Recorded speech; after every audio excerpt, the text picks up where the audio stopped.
Hello student, नमस्कार। Student, हम आपको आज के इस वीडियो में बताने वाले हैं अम्ल, क्षारक एवं लवण।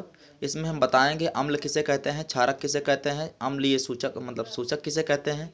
स्टूडेंट, बहुत ही छोटा वीडियो है, बहुत छोटे वीडियो में आप ढेर सारा टॉपिक सीखने को पाएंगे, तो ज़रूर इसको देखिए, एक भी स्टेप इसको मिस ना कीजिए। हम आपको शुरुआत करते हैं बताना अम्ल किसे कहते हैं।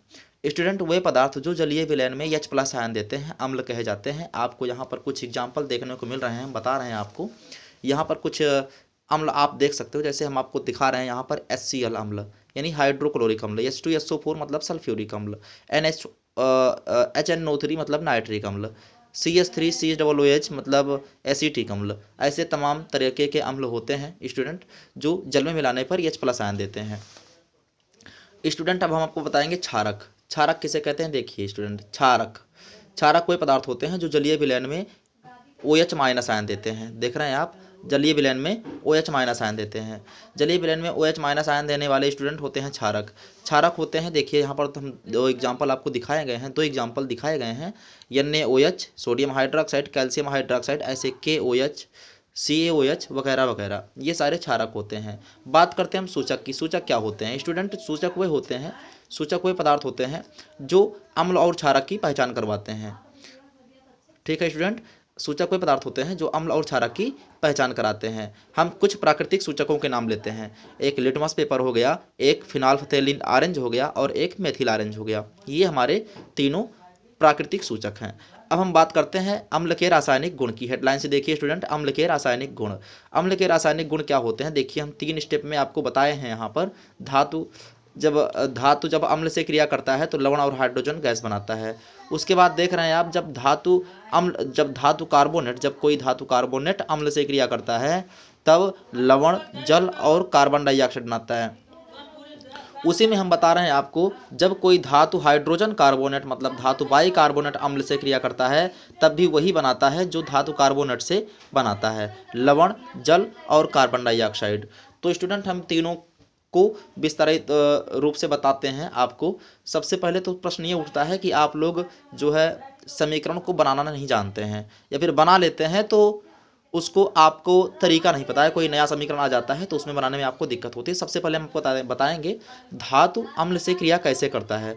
स्टूडेंट देखिए, जब कोई धातु अम्ल से क्रिया करती है तो उसमें क्या होता है, अम्ल का जो H होता है यानी अम्ल का जो हाइड्रोजन होता है वो हट जाता है और बाकी जो अम्ल के पार्ट होते हैं वे धातु के साथ मिल जाते हैं। स्टूडेंट, इस शब्द को ध्यान में रखिएगा क्योंकि ये हर अभिक्रिया में काम करने वाला है आपके लिए, ये हर अभिक्रिया में फॉलो होते हैं।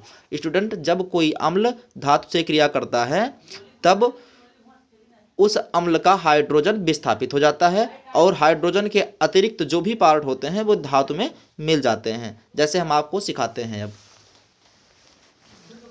जैसे Na जब HCl से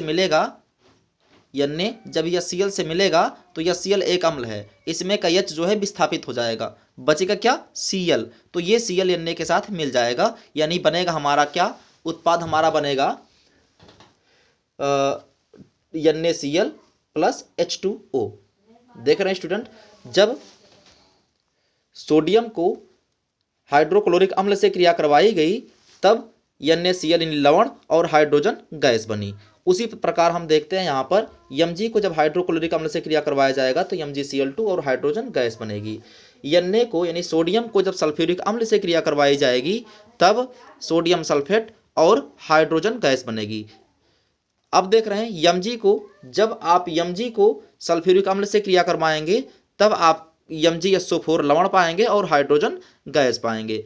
यानी आपको यहाँ इन समीकरणों से पता चला है कि जब कोई भी धातु अम्ल से क्रिया करती है तो लवण और हाइड्रोजन गैस बनाती है। समीकरणों को हम कैसे विक्षेपित करते हैं वो भी आपको हमने बताया, ध्यान में रखिएगा। एक बार फिर से दोहरा रहे हैं, जब कोई अम्ल धातु से क्रिया करता है तो अम्ल का हाइड्रोजन विक्षेपित हो जाता है और हाइड्रोजन के अतिरिक्त जो भी पार्ट होते हैं वे धातु में मिल जाते हैं। तो हाइड्रोजन के अतिरिक्त इसमें SO4 है, ये धातु में मिल जाएगा। यहाँ पर देखिए NaSO4 मिल गया है, हाइड्रोजन विक्षेपित हो गया।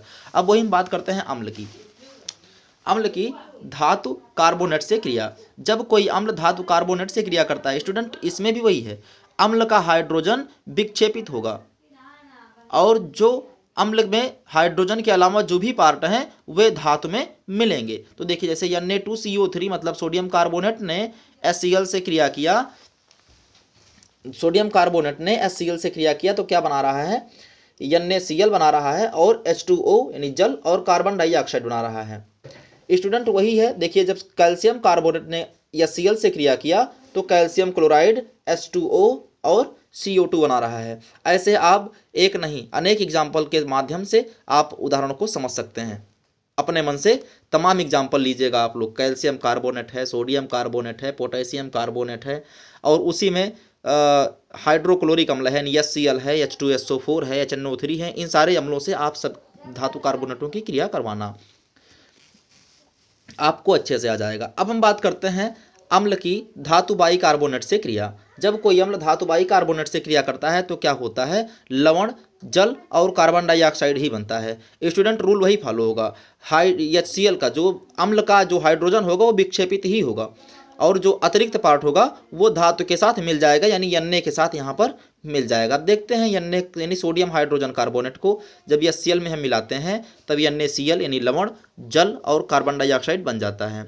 जब कैल्शियम हाइड्रोजन कार्बोनेट को हम अम्ल में मिलाते हैं तो कैल्शियम क्लोराइड लवण, जल और कार्बन डाइऑक्साइड बन जाता है। स्टूडेंट ऐसे ही आप 10 या 15 या 20 एग्जाम्पल अपने मन से लेकर के समीकरण बनाइए और बनाने के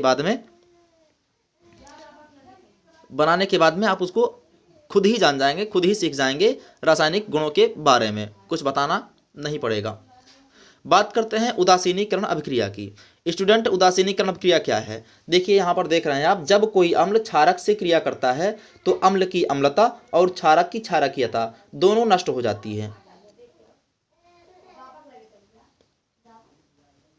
दोनों नष्ट हो जाती है और जिसके फलस्वरूप लवण और हाइड्रोजन गैस का लवण और जल का निर्माण होता है। जैसे देखिए यहाँ पर HCl है और NaOH है, HCl है अम्ल और NaOH है क्षारक, ये दोनों मिले तो NaCl लवण और H2O बन गए, यानी यहाँ पर अम्ल की अम्लता और क्षारक की क्षारकीयता दोनों नष्ट हो चुकी है। स्टूडेंट इसी को हम बोलते हैं उदासीनीकरण अभिक्रिया।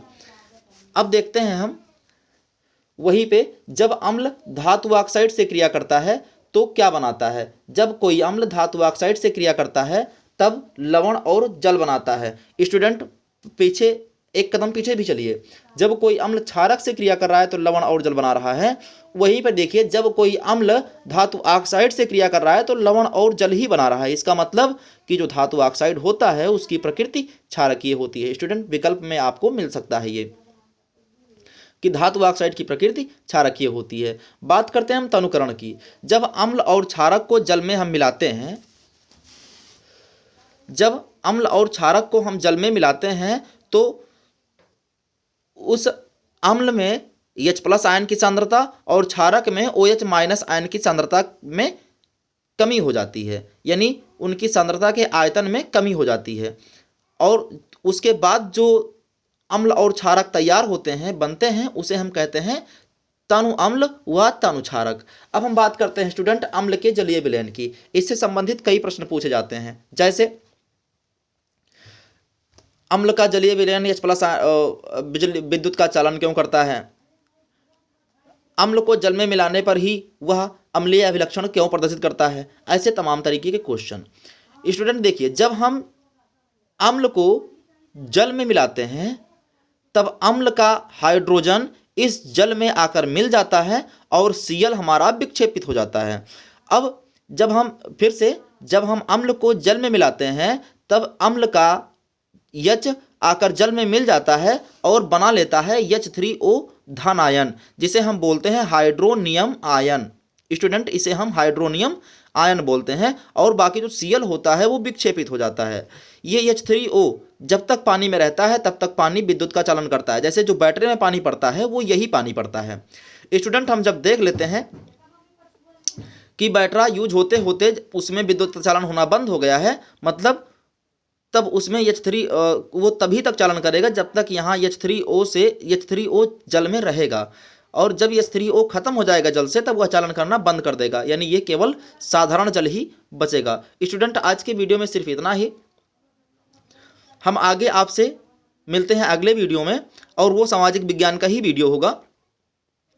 साइंस का वीडियो तो हमने कमेंट के ऊपर बना दिया था, कमेंट मिला था हमको, सर क्या आप साइंस पढ़ाते हैं? तो मैंने कहा हाँ पढ़ाते हैं भाई, और यदि पढ़ाते हो तो अम्ल क्षारक एवं लवण का वीडियो भेज दीजिए सर। तो हमने उसके अकॉर्डिंग हमने वीडियो बना के भेज दिया है। यदि आपको भी कोई समस्या होती हो तो ज़रूर कमेंट बॉक्स में लिखकर हमसे शेयर करें उस समस्या को, हम उसको सुलझाने का प्रयास जरूर करेंगे। और इसमें भी अगर आपको कोई क्वेश्चन या कोई टॉपिक या कुछ भी समझ में ना आया हो या समझ के बाहर गया हो तो उसको तुरंत आप हमसे कमेंट बॉक्स में उसको लिख दीजिए और हम तक पहुंचा दीजिए। हम कमेंट रोज़ पढ़ते हैं, रोज़ देख लिया करते हैं, तो ज़रूर हम आपको वो वीडियो पहुंचाएंगे। स्टूडेंट, अगले वीडियो में हम मिलते हैं आपसे। नमस्कार।